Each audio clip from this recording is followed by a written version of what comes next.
రాష్ట్రంలో ఇవాళ పరిస్థితులు ఎలా ఉన్నాయి అన్న సంగతి నాకన్నా కూడా మీకే బాగా తెలుసు. కలియుగంలో ఉన్నాము, రాక్షస రాజ్యంలో ఉన్నాము అని చెప్పడానికి ఈ రాష్ట్రంలో ఈ 12 నెలలు 11 నెలలు ఈ పాలన చూస్తే ఎవరికైనా కూడా ఇట్టే అర్థమవుతుంది. అంతటి దారుణమైన దుర్మార్గమైన పాలన మనం చూస్తూ ఉన్నాం.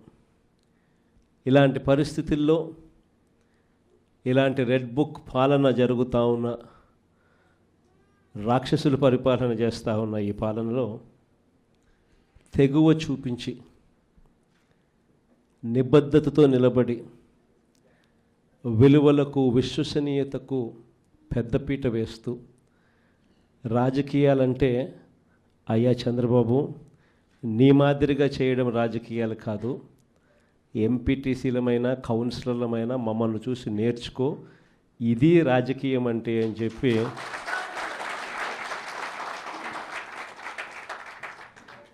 విలువలు విశ్వసనీయతకు ఇది అద్దం పట్టే రాజకీయము అని చెప్పి చంద్రబాబు నాయుడు గారికి కూడా చూపించే గొప్ప తెగువతో అందరూ కూడా గొప్ప తెగువ చూపించారు.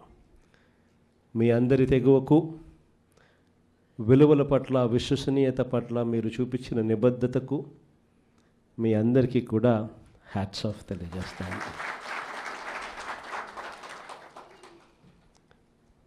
మన రాజకీయాలకు చంద్రబాబు రాజకీయాలకు మధ్య తేడా ఈ 12 నెలలు ఆయన పాలన చూస్తే చాలా తేడా కనిపిస్తుంది.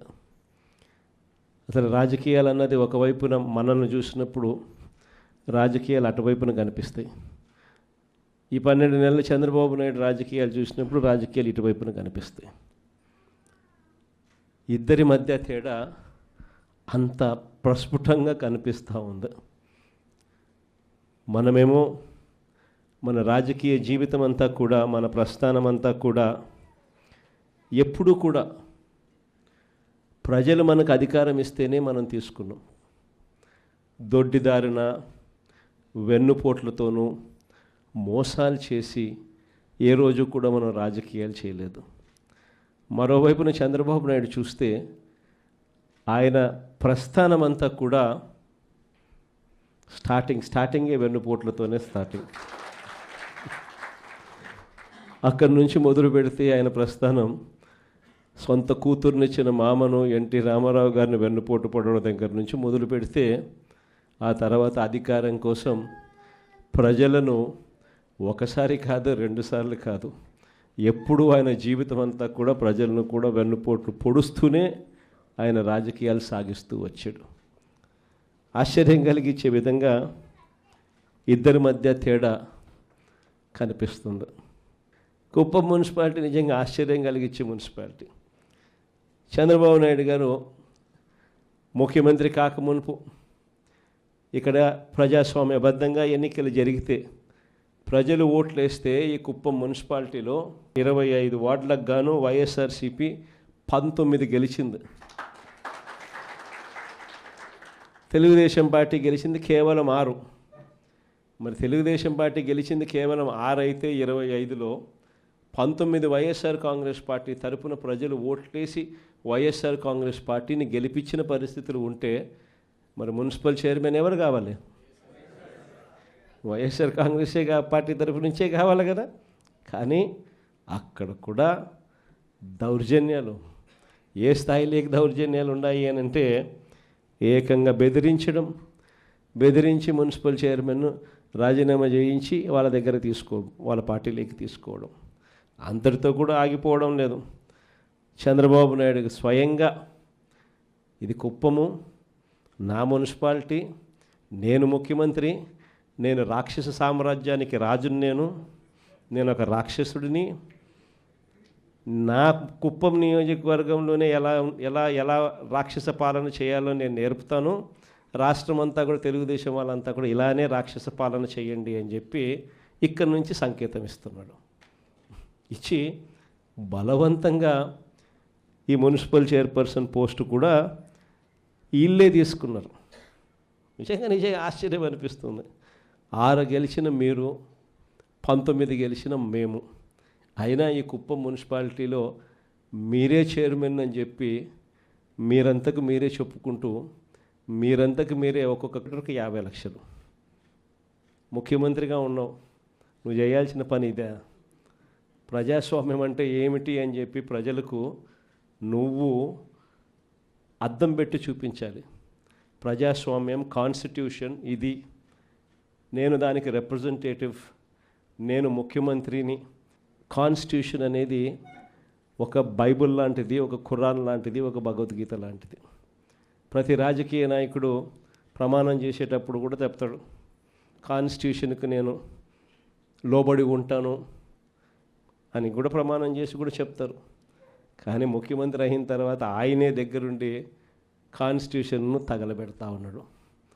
కుప్పం నియోజకవర్గంలో స్వయంగా ఆయనే తప్పుడు సంకేతాలను రాష్ట్ర వ్యాప్తంగా కూడా పంపిస్తూ 19 కౌన్సిలర్లు మనం గెలిచినా కూడా ప్రలోభాలకు, పోలీసుల దౌర్జన్యానికి నిదర్శనంగా నిలబడింది కుప్పం నియోజకవర్గం. ఇంకా ఆశ్చర్యం ఏమిటో తెలుసా, ఇదే కుప్పం, ఈ కుప్పానికి మున్సిపాలిటీ హోదా ఇచ్చింది ఎవరు తెలుసా? మనమే. ఆయన 4 సార్లు ముఖ్యమంత్రి అయినా కూడా ఏ రోజు కుప్పాన్ని మున్సిపాలిటీగా చేయాలన్న ఆలోచన కూడా ఆయనకు రాలా. అరే మున్సిపాలిటీ కదా దేవుడు ఎరుగు, కనీసం కుప్పంలో ఒక రెవెన్యూ డివిజన్ పెట్టే ఆలోచన కూడా చంద్రబాబుకి ఏ రోజు రాలా. సరే రెవెన్యూ డివిజన్ కదా దేవుడు ఎరుగు, కనీసం కుప్పానికి తాగేదానికి నీళ్లు కూడా ఇచ్చింది ఎవరు అని అంటే అది కూడా మన హయాంలోనే. అలాంటి కుప్పంలో ఇలాంటి చంద్రబాబు నాయుడు రాక్షస పాలన చేస్తున్న నేపథ్యంలో ఈరోజు మనమంతా కూడా తెగువ చూపించి గట్టిగా నిలబడిన ఎంపీటీసీలు, కౌన్సిలర్లకు మీ అందరికీ కూడా అందుకనే హ్యాట్స్ ఆఫ్ చెప్తాను. విశాఖపట్నం లాంటి పెద్ద నగరాల్లో ఏం చేస్తూ ఉన్నారు? రూపాయికి ఇడ్లీ వస్తుందో లేదో నాకు తెలియదు, కానీ రూపాయికి చంద్రబాబు నాయుడు గారి హయాంలో తన బినామీలకు మాత్రం 3,000 కోట్ల రూపాయల భూములు మాత్రం ఇస్తారు. రూపాయి పెట్టుబడి పెడితే 3,000 కోట్ల భూములు. ఊరు పేరు లేని ఉర్సా అంట, ఇంకొక కంపెనీ లూలు అంట, లూలులు లిల్లీలు. ఈ కంపెనీలకు మరో 1,500 నుంచి 2,000 కోట్లు విలువ చేసే భూమి విశాఖపట్నంలో వాళ్ళకు కూడా దారాదత్తం. ఈ మాదిరిగా ఇష్టానుసారంగా లంచాలు తీసుకోవడం, నాకింత నీకింత అని పంచుకునే కార్యక్రమం జరుగుతూ ఉంది.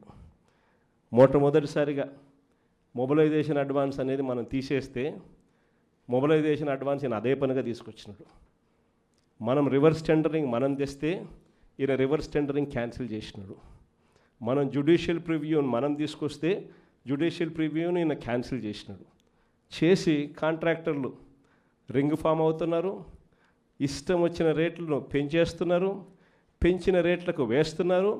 వేస్తానే ఈయన మొబిలైజేషన్ అడ్వాన్స్ 10% ఇస్తాడు, 8% వాళ్ళు చంద్రబాబు నాయుడుకి ఎన్నికిస్తున్నారు.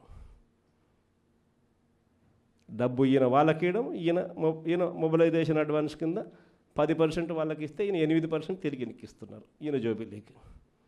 విచ్చలవిడిగా కరప్షన్. మరోవైపున చూస్తే రెడ్ బుక్ రాజ్యాంగం. ఏం చెప్పాల్సిన పనులు. రెడ్ బుక్ రాజ్యాంగం గురించి నాకన్నా మీకే బాగా తెలుసు.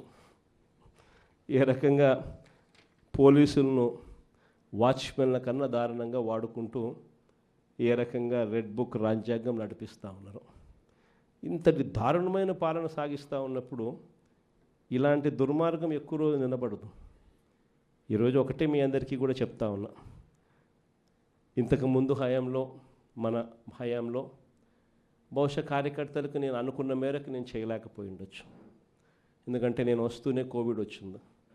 జూన్లో ప్రమాణ స్వీకారం మనం చేసాం. మార్చి కల్లా కోవిడ్ లాంటి మహమ్మారిని ఎదుర్కోవాల్సి వచ్చింది. ఇంతకుముందు ఎప్పుడూ కూడా ఊహించలేదు, ఇంతకుముందు ఎప్పుడూ కూడా చూడలేదు. రాష్ట్రంలో అయితే నాకు ఊహ తెలిసినంత వరకు నా వయసులో ఇలాంటి పరిస్థితులు కూడా ఉంటాయి, ఇలాంటి సమస్యలు కూడా రాగలుగుతాయని కూడా బహుశా ఎవరికి కూడా తట్టిండదు.